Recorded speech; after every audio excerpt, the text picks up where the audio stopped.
Palavra da Verdade, com Hernandes Dias Lopes. Abra sua Bíblia comigo, por favor. Evangelho de Cristo, conforme o relato de Marcos, capítulo 4, versos 35 a 41. Marcos 4, 35 a 41.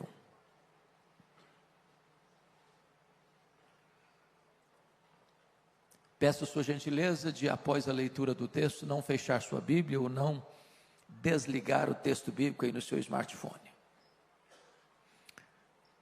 Está escrito assim: naquele dia, sendo já tarde, disse-lhes Jesus: passemos para outra margem.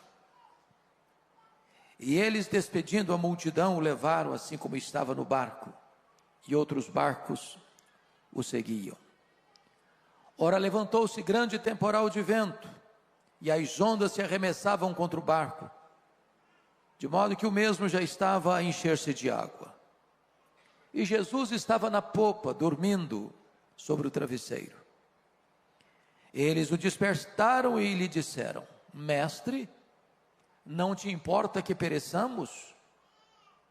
E ele, despertando, repreendeu o vento e disse ao mar: acalma-te, emudece.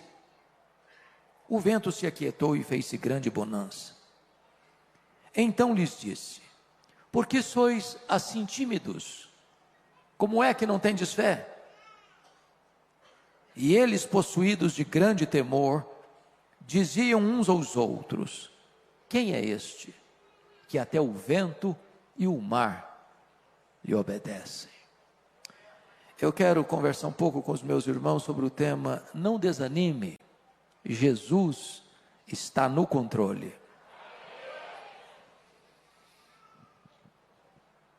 A título de introdução, eu quero fazer 4 declarações. A primeira declaração é que as tempestades da vida existem e elas são inevitáveis. Nós não vivemos numa bolha, numa estufa. Nós não estamos blindados, nem temos imunidade especial.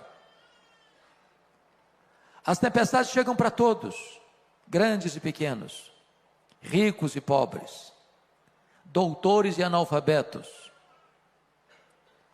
empresários e empregados, governantes e governados, crentes e descrentes. Se você está passando por uma tempestade, você não é uma exceção. Você está enfrentando a experiência mais democrática da vida. Segunda declaração: as tempestades são imprevisíveis.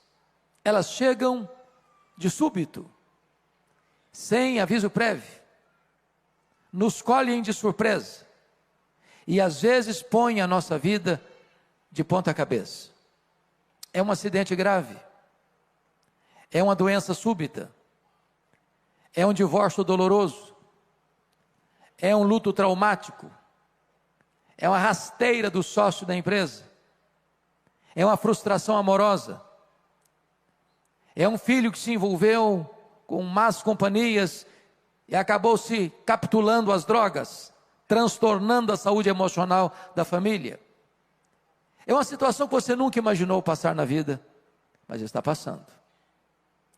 Talvez a geografia onde ocorreu esse fato, aqui lido, possa nos ajudar a entender esse ponto.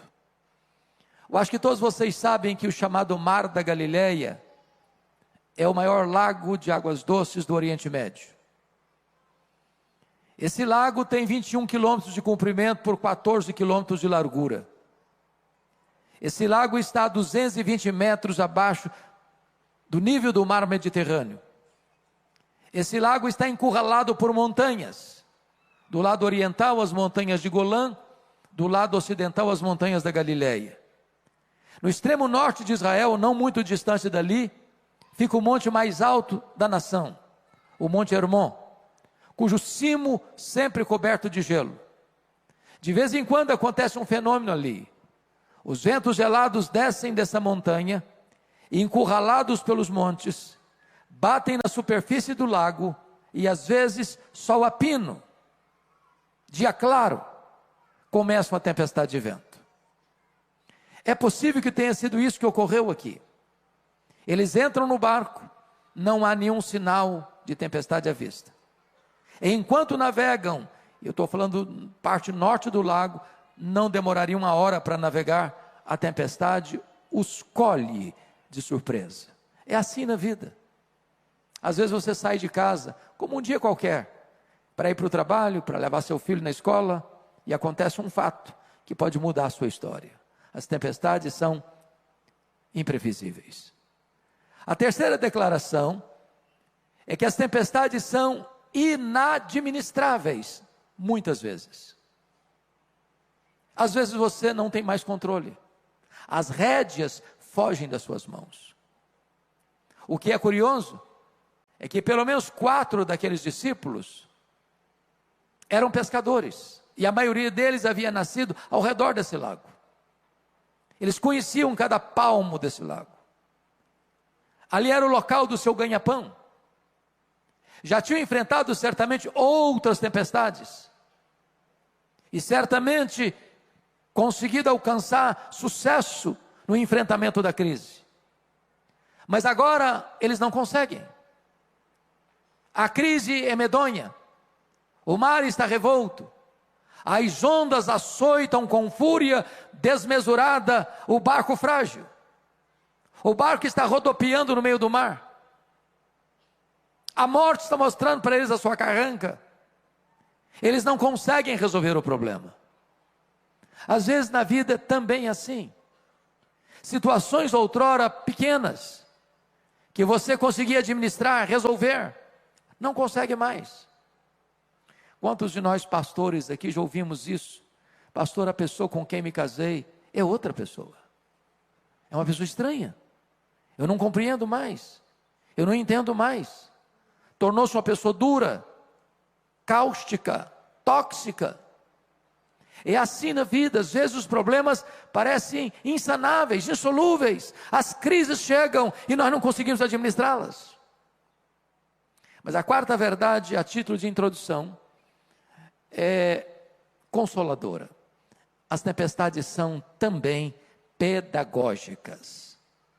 E isso significa que nós cremos que Deus é soberano. Nós não cremos em acaso. Nós não cremos em sorte. Nós não cremos em azar. Nós não cremos em determinismo cego. Nós não cremos em misticismo. Nós não cremos em olho gordo. Nós não cremos em macumba para crente. Nós cremos que a mão de Deus dirige o nosso destino. Se você está passando por uma tempestade, não é porque Deus está longe, não é porque Deus está indiferente, não é porque Deus não gosta de você, não é porque Deus foi pego de surpresa. Se você está passando por uma tempestade, é porque Deus tem um propósito nisso. As tempestades não vêm para nos destruir, vêm para tonificar as musculaturas da nossa alma. Elas não vêm para nos reprovar, elas vêm para nos provar e nos aprovar. As tempestades têm o propósito de nos colocar mais perto de Deus. Dito isto, à guisa de introdução, vamos à análise do texto. O contexto desta passagem é que Jesus passara todo aquele dia ensinando as parábolas do reino. E se você já deu aulas, pregou ou ensinou um dia inteiro, ao final do dia você está exausto. E então já era tarde quando Jesus entrou no barco com os discípulos e disse para eles: passemos para outra margem. E ele pegou um travesseiro, foi para a popa do barco, deitou e dormiu. Ele era perfeitamente homem. E enquanto Jesus dormia, e enquanto o barco deslizava pelas águas esmaltadas do lago de Genezaré, o mar da Galileia, chega a tempestade subitamente. E eu fico até imaginando Pedro dizendo para os seus colegas assim: vamos deixar o mestre descansar. Nós temos conhecimento, nós temos experiência, nós temos know-how, nós temos expertise, nós resolveremos o problema. Mas não conseguem. quando haviam já baldados todos os esforços, diante da carranca da morte, o barco enchendo-se de água, eles recorrem a Jesus, no verso 38, com uma pergunta em tom de censura: Mestre, não te importa que pereçamos? E o texto diz que Jesus se desperta, repreende o vento, repreende o mar e diz: acalma, sossega. E o mar se encolhe como uma fera amansada, o vento recolhe as recâmaras, a grande bonança. Então Jesus se volta para eles no verso 40 e pergunta: por que sois assim tímidos? Como é que não tendes fé? E eles, tomados de profunda reverência, perguntam uns para os outros: quem é este, que até o vento e o mar lhe obedecem? Se vocês perceberam comigo, este texto está regido por 3 perguntas. Verso 38, a pergunta dos discípulos a Jesus. A segunda pergunta, verso 40, é a pergunta de Jesus aos discípulos. O verso 41, a terceira pergunta, é a pergunta entre os discípulos. Ora, se o texto está regido pelas 3 perguntas, é sobre elas que vamos conversar daqui para frente. Vamos então à primeira pergunta: Mestre, não te importa que pereçamos? Esta é a sua pergunta. Esta é a minha pergunta. Esta é a nossa pergunta. Nas horas mais difíceis da vida, nas madrugadas mais escuras da alma, nos vales mais profundos da nossa jornada, nas horas mais difíceis da nossa vida, quando as lágrimas rolam quente pela nossa face, quando as nossas forças se acabam, quando a morte nos espreita, quando a situação é irremediável, quando nós não sabemos mais o que fazer, quando nós já empregamos todo o nosso conhecimento e toda a nossa experiência e o problema só se agrava, quando você ora por um enfermo e a doença se agrava, quando você ora pela conversão de um marido ou de uma esposa e a pessoa se torna mais dura ainda, quando você ora por um filho e você não vê o sinal da transformação na vida dele, quando você acha que você não tem mais o que fazer, você recorre também a Jesus com esta mesma pergunta. Mas esta pergunta não é uma pergunta apenas, é uma censura. O que os discípulos estão dizendo é o seguinte: o Senhor não vai fazer nada? Vais continuar dormindo? Não estás percebendo o nosso perigo? Não estás vendo que a morte nos encurrala? Vais continuar assim? Não percebes que nós precisamos de socorro, de ajuda? A grande pergunta, irmãos, no texto é esta: por que esses discípulos estão fazendo uma pergunta para Jesus em tom de censura? Em outras palavras, o que é que não está bem resolvido na cabeça deles? Primeiro, o que não está bem resolvido na cabeça deles é a palavra de Jesus do verso 35: passemos para outra margem. E agora estão enfrentando uma tempestade, porque na nossa cabeça, no nosso imaginário, se nós estamos andando com Jesus, se nós estamos fazendo o que Jesus nos mandou fazer, vai dar tudo certo. Não tem tempestade, não tem crise, o mar vai estar esmaltado, vai ser uma viagem de céu de brigadeiro, não vai ter nenhum problema. Aqueles que nasceram num berço cristão, como eu, se lembram daquele cântico que aprendemos lá na infância: com Cristo no barco tudo vai muito bem, vai muito bem, vai muito bem. Com Cristo no barco tudo vai muito bem. O problema é que Jesus está no barco e não está nada bem. Esse é o problema. Você é crente, você é gente de Deus, você é dizimista fiel, você é um ofertante generoso, você é um crente comprometido e está passando por uma baita de uma tempestade. Parece que isso gera uma angústia na nossa alma e uma tristeza profunda no nosso coração. Mestre, não te importas? Por que eles estão fazendo essa pergunta em tom de censura? Segundo lugar, porque eles não conseguem entender ou conciliar o fato da urgente necessidade deles com a demora de Jesus. Jesus está dormindo dentro do barco. Quem está dormindo não está agindo. Tem hora, meus amados, que a demora de Deus nos aflige mais do que a própria tempestade. Tem hora que o silêncio de Jesus grita mais alto nos ouvidos da nossa alma que o barulho mais ruidoso das circunstâncias mais adversas.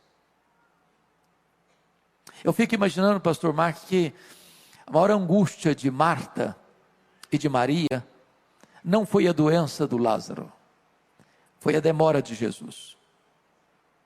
Porque a Maria estava com a teologia muito boa ao mandar um recado para Jesus. Ela não disse assim: Senhor, cancela a tua agenda aí, corra para cá, eu tenho necessidade urgente, precisamos do Senhor, venha logo.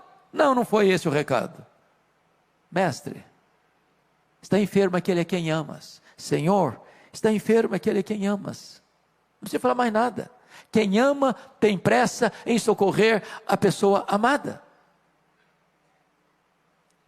Agora eu queria que você compreendesse comigo um ponto. Marta morava em Betânia e Jesus estava ensinando num local que era 35 quilômetros dali. Um dia de viagem, a pé. Então percebam vocês que aquele homem sai da casa da Marta, caminha um dia inteiro, chega lá e disse: Senhor, a Marta mandou falar para o Senhor que está enfermo aquele em quem tu amas. Aí Jesus diz assim: esta enfermidade não é para a morte, é para a glória de Deus. Mas Jesus disse para os discípulos assim: o Lázaro morreu. Morreu quando? No mesmo dia que o emissário saiu da casa da Marta. No segundo dia o homem volta com um recado para Marta: esta enfermidade não é para a morte, é para a glória de Deus. Mas quando ele chega lá, o Lázaro já está morto e sepultado. Olha o nó na cabeça da Marta. Diz o texto que Jesus fica mais 2 dias onde estava depois de receber o recado. Se o homem gastou um dia para ir, mais 2 dias são 3 dias. Aí Jesus vai no outro dia, que é o 4º dia. Quando chega lá, o Lázaro está morto e sepultado há 4 dias. Quando Marta vai encontrar-se com Jesus, ela nem falou shalom para ele, nem falou bom dia para ele, foi logo despejando a sua mágoa. Se tu estiveres aqui, meu irmão não teria morrido. Em outras palavras, o senhor chegou atrasado, agora não adianta mais. A grande pergunta dos judeus era esta: por que não impediu que Lázaro morresse? Ele tinha curado tanta gente, ou pelo menos algumas pessoas à distância, por que não curou Lázaro? Ou no mínimo, por que ele não veio com o emissário para demonstrar pelo menos solidariedade, amizade? Por que ele ficou mais tanto tempo para lá? Por que ele só veio no 4º dia? É porque havia uma crença entre os rabinos que um morto podia ser ressuscitado pela ação humana, como aconteceu com Elias e Eliseu, até o 3º dia do morto. Era a crença deles. Na crença deles, depois de 4 dias, nenhum homem poderia ser o instrumento do milagre, só o próprio Deus em pessoa podia fazer esse milagre. Jesus espera até o 4º dia, para que a nação de Israel entendesse que não era apenas um grande homem entre os homens, ele era o próprio Deus entre os homens. Eu quero dizer para você nesta noite, nesta tarde, que Jesus não chega atrasado. No tempo de Deus ele chega, na hora certa ele chega. Se ele parece atrasado, é porque está preparando algo maior e melhor para a nossa vida. Ele nunca desampara aqueles que nele esperam, ele trabalha para aqueles que nele confiam. Ele chega na hora certa. Então diz o texto, que diante da pergunta em tom de censura, Jesus se levanta, se desperta e diz para o mar: acalma. Diz para o vento: sossega. Eu quero dizer para você que o mar tem ouvidos, que o vento escuta a voz do Criador, que a natureza obedece à voz do Criador. Ele deu uma ordem e o universo aparece. Ele deu uma ordem e o sol para. Ele deu uma ordem e as estrelas aparecem. Ele deu uma ordem e o vento cessa. Ele deu uma ordem e o mar se acalma. Ele deu uma ordem e a enfermidade tem que ir embora. Ele deu uma ordem, os demônios têm que bater em retirada. Ele deu uma ordem e os anjos saem para obedecê-lo. A sua voz é poderosa. A sua voz despedaça os cedros do Líbano. A sua voz faz tremer o deserto. E a sua voz está ecoando aqui nesta tarde. A sua voz é poderosa. Agora, é Jesus quem pergunta, no verso de número 40, por que sois assim tímidos? Como é que não tendes fé? O que eu acho incrível é que há dois relatos de Jesus acalmando a tempestade registrados nos evangelhos. O primeiro é esse fato aqui. Primeiro Jesus acalma a circunstância para depois acalmar os discípulos. Mas na outra tempestade, quando Jesus caminha sobre as águas, vai ao encontro dos discípulos na quarta vigília da noite, primeiro Jesus acalma os discípulos. Tende bom ânimo, sou eu, não tenham medo, para depois acalmar a tempestade. E por que Jesus muda de metodologia? Porque Jesus sabe que às vezes a tempestade que nos assola está do lado de fora de nós. E Jesus sabe que tem hora que a tempestade que nos assola está dentro de nós. Tem hora que o maior perigo que enfrentamos são as circunstâncias da vida. Tem hora que o maior perigo que nós enfrentamos são os nossos sentimentos. E Jesus está aqui e sabe qual é a tempestade de fora e qual é a tempestade de dentro. E Ele está aqui hoje para acalmar a tempestade de fora e a tempestade de dentro. Ele está aqui para acalmar as circunstâncias e acalmar o seu coração. Mas Jesus então pergunta para eles assim: por que sois assim tímidos? Por que vocês estão com medo? Por que vocês não têm fé? Agora pense comigo, transporte-se para aquela data, para aquela circunstância, para aquele momento. Você estaria com medo? É um barco frágil, está à noite, o mar revolto, o barco se enchendo d'água, a morte mostrando a carranca para eles. E Jesus pergunta assim: por que vocês estão com medo? Como é que vocês não têm fé? Você estaria com medo? Eu só fiz, pastor Mark, um cruzeiro de navio grande na vida. Fiz vários cruzeiros pequenos. Navio grande só fiz uma vez. E prometi a mim mesmo nunca mais fazer outro na vida. Meus irmãos, foi uma coisa horrorosa. Saiu de Santos para as praias do interior do Rio, um congresso a bordo. Todo mundo naquele navio ficou nauseado. Ondas de 5 metros. Saímos para ir para jantar, apalpando as paredes do corredor, e voltávamos sem entrar no restaurante, vomitando pelo corredor. Quando nós estávamos retornando, sabia que tinha 8 horas pela frente, e não dá para dizer: para que eu quero descer. Eu só fiz uma oração, falei: meu Deus, ou eu durmo ou eu morro, eu não aguento isso. Agora imagine você num barco pequeno, surrado pelas ondas, rodopiando no meio do mar, prestes a naufragar. E Jesus pergunta assim: vocês estão com medo por causa de quê? Como é que vocês não têm fé? A grande pergunta é por que eles deviam ter fé e não medo. E eu vou lhes dar 4 razões por que eles deviam ter fé e não medo. Primeiro, eles deviam ter fé e não medo por causa da promessa de Jesus no verso 35: passemos para outra margem. Se Jesus disse passemos para outra margem, qual era o destino deles? A outra margem. Então, se você esquecer o sermão desta noite e lembrar-se apenas dessa frase que eu vou dizer, me sinto recompensado neste momento. E a frase é esta: promessa de Jesus e realidade são a mesma coisa. Ele é o avalista da sua própria palavra. Se Ele prometeu, Ele é fiel para cumprir. Em todas as promessas de Deus nós temos o sim e nós temos o amém. Então creia que se Ele falou, Ele vai fazer. Se Ele diz passemos para outra margem, o destino é a outra margem e não o fundo do mar. Segunda coisa, por que eles deviam ter fé e não medo? É por causa da presença de Jesus. Jesus estava dentro daquele barco. E Jesus é o Criador do céu, e Jesus é o Criador da terra, e Jesus é o Criador do mar, e Jesus é o Criador do vento, e a criatura não pode vencer o Criador tem controle sobre a criatura. Entendamos isso. Se você é crente, você pode enfrentar a tempestade na vida, mas se você é crente, você nunca enfrentará naufrágio na vida. Jesus está com você. Eu quero lhe dizer que o maior antídoto contra o medo, ou o único antídoto real contra o medo, não é a força dos seus músculos tonificados. Não é o dinheiro que você tem no banco, ou nas casas, apartamentos e fazendas. O que livra você do medo não é o conhecimento que você tem, os diplomas que enfeitam as suas paredes, ou as paredes do seu escritório. O que livra você do medo não é a influência social, política, econômica que você exerce nessa cidade. O fato de você enfrentar o medo, só tem um antídoto que livra você do medo, é a certeza de que Jesus está com você em toda e qualquer situação. Ainda que eu ande pelo vale da sombra da morte, eu não temerei mal nenhum, porque tu estás comigo, a tua vara e o teu cajado me consolam.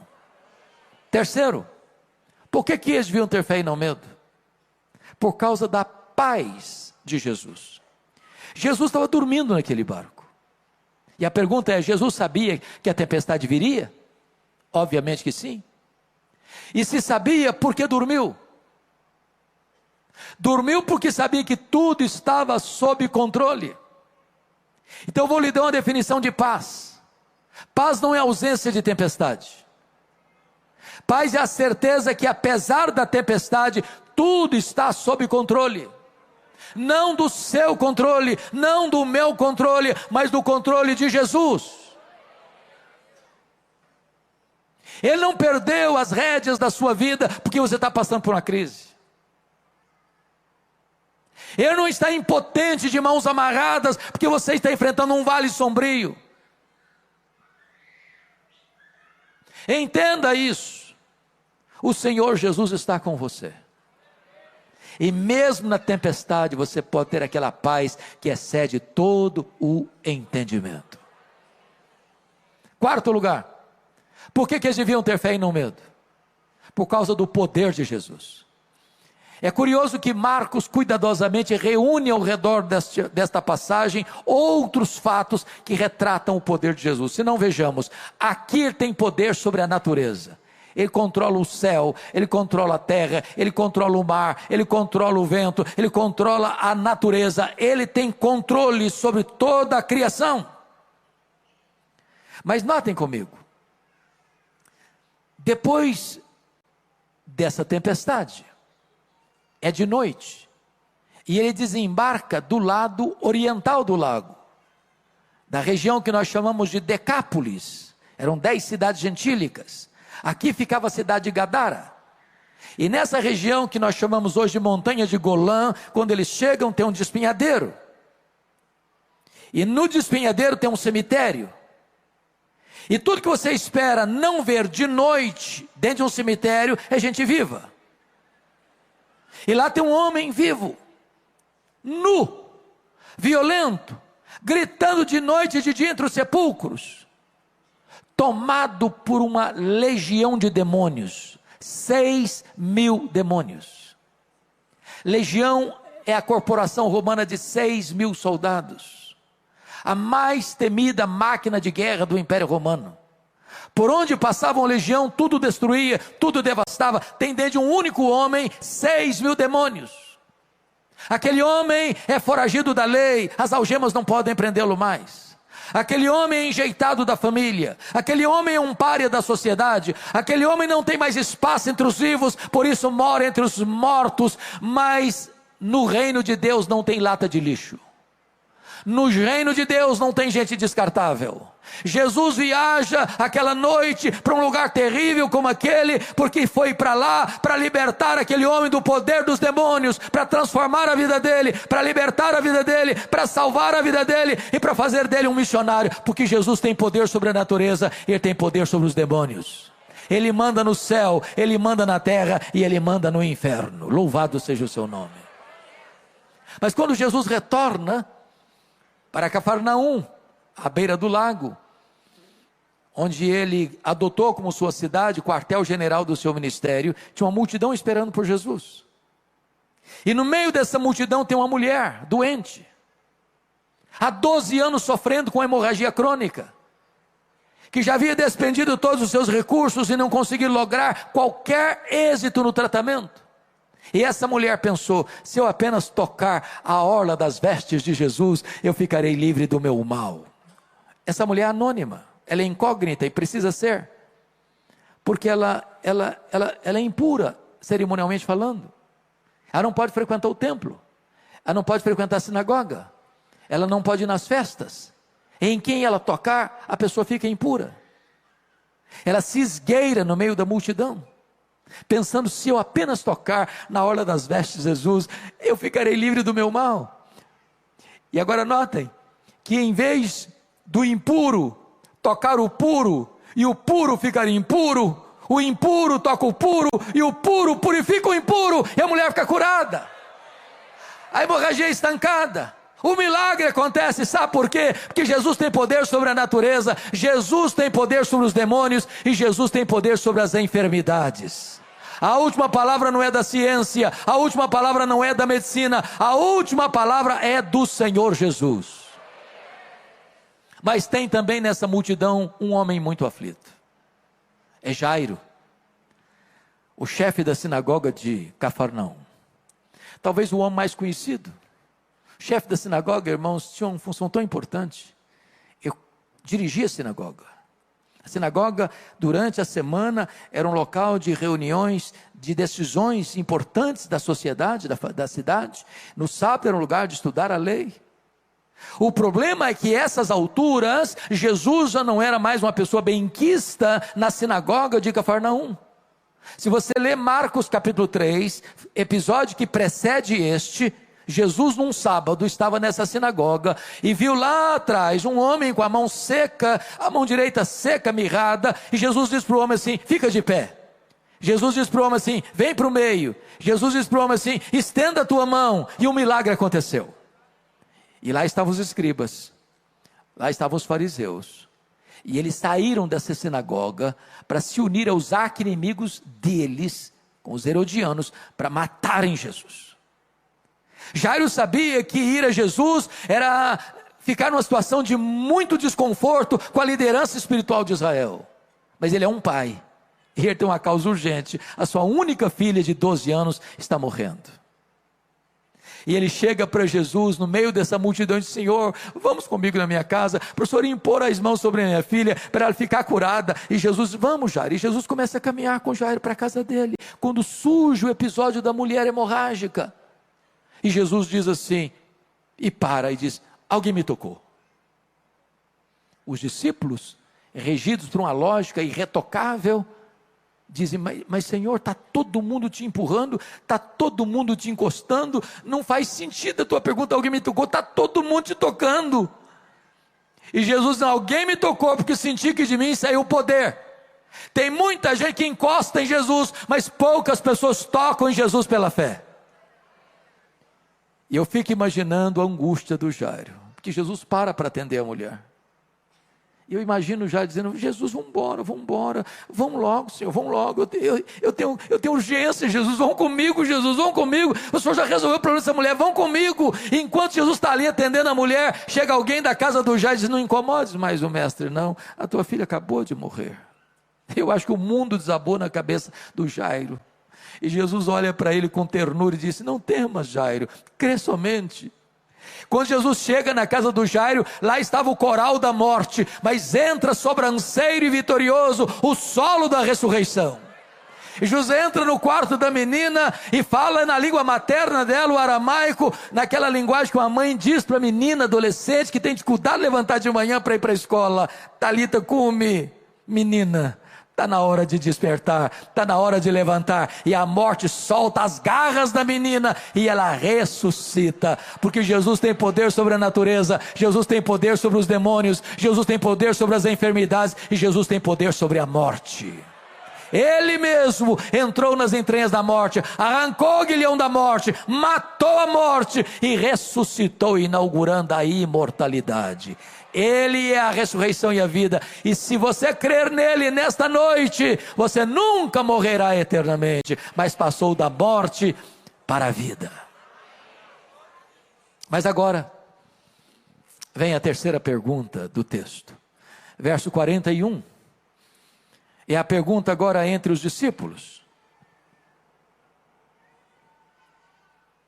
Eles estão tomados de muito espanto. Eles estão olhando uns para os outros, todos molhados, porque o barco está se enchendo d'água. E pergunta assim: quem é este?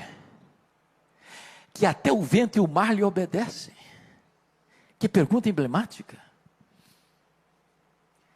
E você e eu poderíamos responder esta pergunta nesta noite. Este é aquele que com o Pai e o Espírito Santo, nos refolhos da eternidade, antes da criação do mundo, entrou num plano eterno, que não pode ser frustrado, incluindo a sua, a minha, a nossa vida, a Family Church, antes da fundação do mundo. Este é aquele que criou todas as coisas, porque a Bíblia diz que todas as coisas foram criadas por ele, e sem ele nada do que foi feito se fez. Quem é este? Este é aquele que sustenta todas as coisas pela palavra do seu poder. Quem é este? Este é a semente da mulher que nasceu para esmagar a cabeça da serpente. Quem é este? Este é o descendente de Abraão, em quem todas as famílias da terra são abençoadas. Quem é este? Este é o Cordeiro da Páscoa, cujo sangue vertido, colocado batendo as portas, livrou os primogênitos de Israel da morte no Egito. Quem é este? Este é aquele que é representado pela coluna de nuvem que guiava o povo de dia, pela coluna de fogo que guiava o povo de noite. Quem é este? Este é aquele que é simbolizado pelo maná que caía do céu, pela água que brotava da rocha. Quem é este? Este é aquele que é representado pelo tabernáculo. Este é aquele que é representado pela arca da aliança. Este é aquele que é representado por aquilo que estava dentro da arca, as tábuas da lei, o vaso com maná, a vara seca de Arão que floresceu. Quem é este? Este é aquele que é representado pelo templo, este é aquele que é representado pelas festas, este é aquele que é representado pelos sacrifícios, este é aquele que é representado pelo sábado. Tudo era sombra dele, ele é a realidade. Quem é este? Este é a estrela da manhã, este é o sol da justiça, este é o maravilhoso conselheiro, este é o Deus forte, este é o Pai da eternidade, este é o príncipe da paz. Quem é este? Este é o verbo que se fez carne e habitou entre nós. Este é o Cordeiro de Deus que tira o pecado do mundo. Este é o Cordeiro que foi morto, mas está vivo pelos séculos dos séculos e tem a chave da morte e do inferno. Quem é este? Este é o Alfa, este é o Ômega, este é o princípio, este é o fim, este é o Rei dos reis, este é o Senhor dos senhores. Quem é este? Este é o fundamento da igreja, este é o dono da igreja, este é o edificador da igreja, este é o protetor da igreja. Quem é este? Este é aquele que andou por toda parte fazendo o bem, libertando os oprimidos do diabo. Os cegos viram, os surdos ouviram, os mudos falaram, os coxos andaram, os leprosos foram purificados, os mortos ressuscitaram. Quem é este? Este é o grande, é o sol, este é o pão da vida, este é a luz do mundo, este é a porta das ovelhas, este é o bom pastor, este é a ressurreição e a vida, este é o caminho e a verdade e a vida, este é a videira verdadeira. Quem é este? Este é aquele que, sendo Deus, não julgou como usurpação o ser igual a Deus, antes a si mesmo se esvaziou, assumindo a forma de servo e humilhou-se até a morte, e morte de cruz, pelo que o Pai o exaltou sobremaneira. Ele deu o nome que está acima de todo nome, para que ao nome de Jesus se dobre todo o joelho, nos céus, na terra e debaixo da terra, e toda língua confesse que Jesus Cristo é o Senhor, para a glória de Deus Pai. Quem é este? Este é o amado da nossa alma, este é a nossa alegria, este é a nossa paz, este é a nossa justiça, este é a nossa herança. Quem é este? Este é aquele que por amor de nós sangrou no Getsêmani, este é aquele que por amor de nós foi cuspido e esbordoado no sinédrio judaico, este é aquele que por amor de nós foi vilipendiado e espancado no pretório romano, este é aquele que por amor de nós caminhou pelas ruas de Jerusalém, debaixo de um lenho maldito, debaixo da maldição do pecado que era nosso. Este é aquele que por amor de nós morreu na cruz pelos nossos pecados, foi sepultado, mas ressuscitou para a nossa justificação.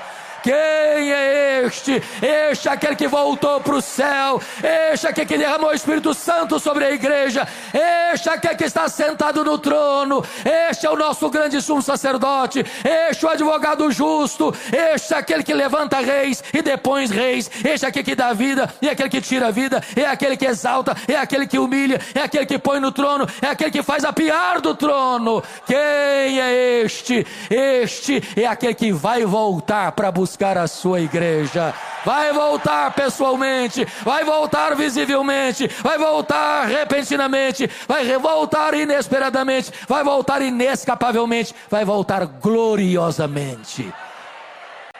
Quem é este?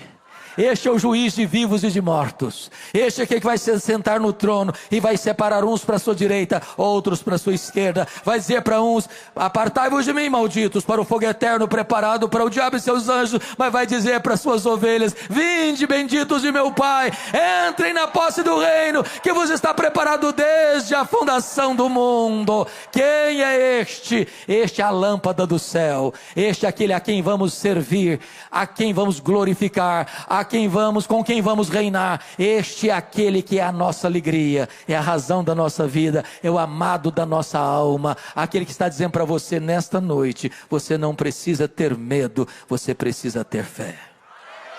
A este Jesus a honra, a este Jesus a glória, a este Jesus do domínio, a este Jesus o poder, agora e pelos séculos eternos. Aleluia, aleluia, amém.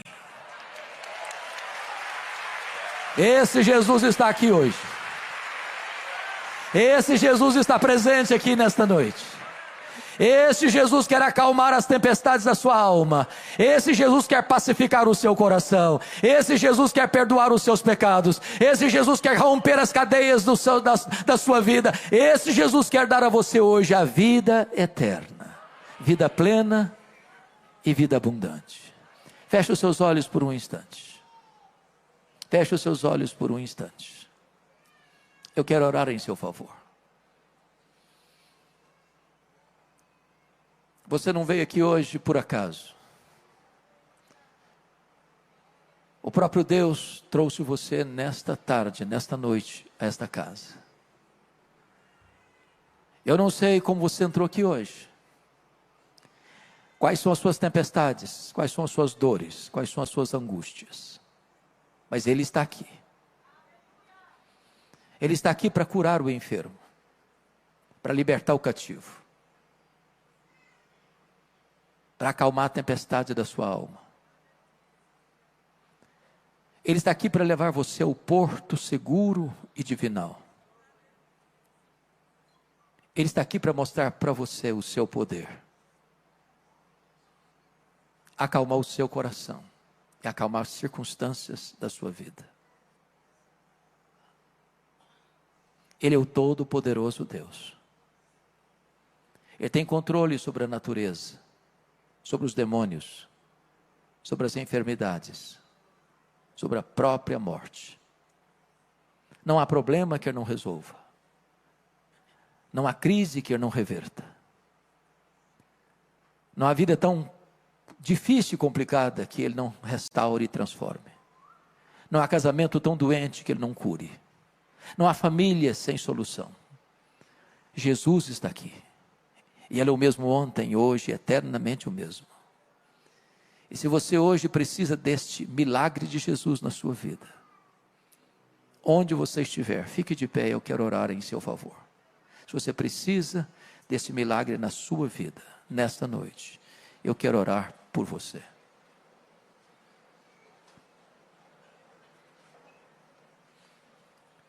Deus, aqui está o teu povo, aqui está a tua igreja. Aqui estão tuas ovelhas. Pessoas pelas quais Jesus morreu e verteu o seu sangue. Aqui estão aqueles que passam também por lutas, por dissabores, por crises, por tempestades. Meu Deus, tem muitas tempestades que nós não sabemos mais o que fazer. Os nossos esforços já foram todos empregados e não conseguimos ver nenhuma saída. Mas tu estás aqui nesta noite e tu és poderoso para mudar esse cenário, para mudar o placar do jogo, para virar a mesa da nossa história e para trazer para nós livramento, restauração. Que agora, meu Deus, o barco da nossa vida possa singrar as águas, ainda que revoltas, para chegar no porto divinal. Nós cremos que tu estás no controle da nossa vida. Ainda que não vejamos, ainda que não sintamos, ainda que a providência seja carrancuda, ainda que a circunstância seja adversa, nós cremos que tu és poderoso nesta noite para acalmar o nosso coração. E tu és poderoso para acalmar as circunstâncias da nossa vida. Em nome de Jesus, visita cada coração. Temos plena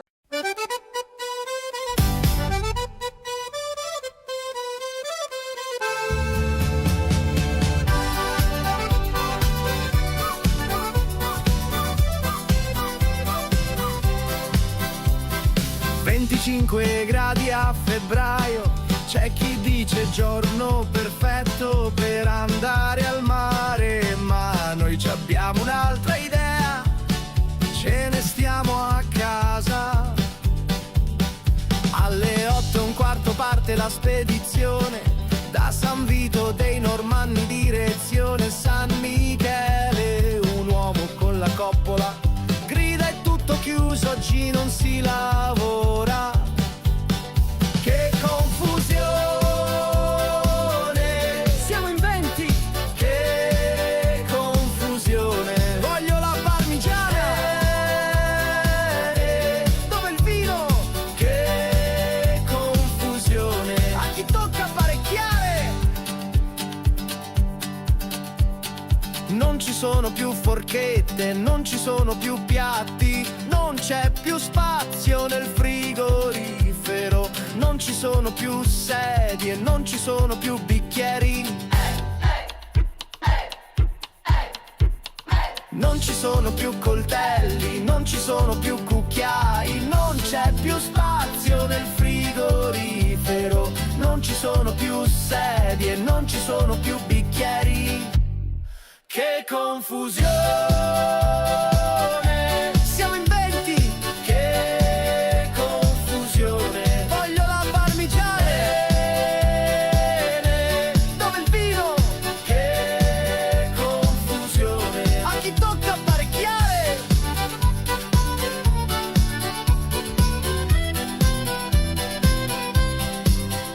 Se non mi liberi subito quella padella, non lo so che ti faccio.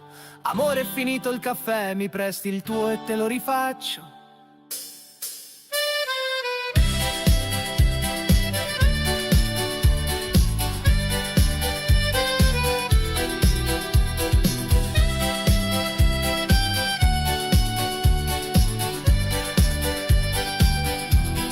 Che confusione, siamo in 20. Che confusione, voglio la parmigiana. Dove il vino? Che confusione, a chi tocca apparecchiare.